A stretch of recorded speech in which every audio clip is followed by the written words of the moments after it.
संसद में एसआईआर पर मनीष तिवारी बोल रहे हैं, सुनाते हैं। उन्होंने दो अहम बातें कही। सबसे पहले कि भारत एक माननीय सदस्य प्लीज बैठिए।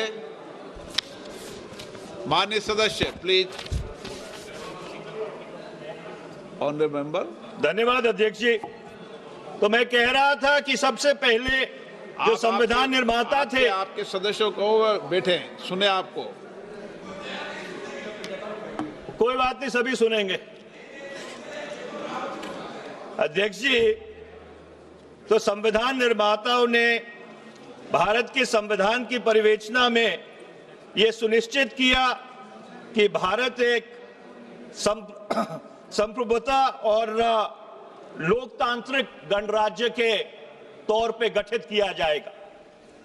और जब संविधान का 42वां संशोधन हुआ तो उस परिवेचना में दो और शब्द जोड़े गए, समाजवाद और पंथ निरपेक्षता।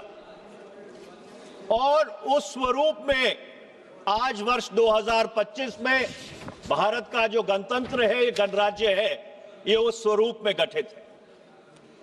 अध्यक्ष जी, भारत के एक लोकतंत्र में, इस लोकतंत्र में दो सबसे बड़े भागीदार हैं। एक अवाम, 98 करोड़ वो लोग जो मतदान करते हैं, और भारत के राजनीतिक दल जो विशेष तौर के ऊपर उस चुनाव में हिस्सा लेते हैं। संविधान के निर्माताओं ने यह सुनिश्चित किया 1946 से लेकर 1939 तक कि धर्म, जात, मजहब, फिरका सबसे ऊपर उठकर हर भारतवासी को, हर भारत के नागरिक को जो 21 साल की उम्र से ज्यादा है, उसे मतदान का हक दिया जाए। और ये उस समय हुआ जब बहुत सारे ऐसे मुल्क थे जहां पर मतदान का हक एक बहुत ही संकीर्ण तौर पे दिया जाता था।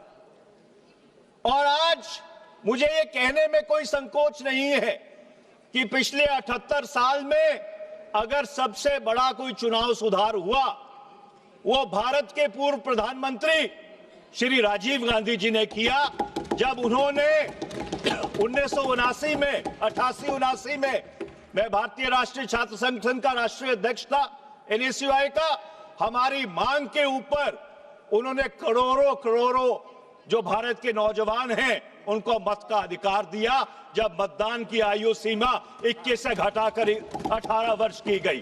इससे बड़ा चुनाव सुधार पिछले 78 वर्ष में इस मुल्क में और कोई नहीं हुआ। अब जब संविधान की संरचना हो रही थी अध्यक्ष जी, तो ये जो सारा लोकतंत्र का ताना बाना है, इसको चलाने के लिए एक न्यूट्रल एम्पायर भी चाहिए था। और संविधान के निर्माताओं ने चुनाव आयोग का गठन किया। उस समय यह चर्चा चली कि क्या चुनाव आयोग एक स्थायी संस्था होनी चाहिए या अस्थायी संस्था होनी चाहिए।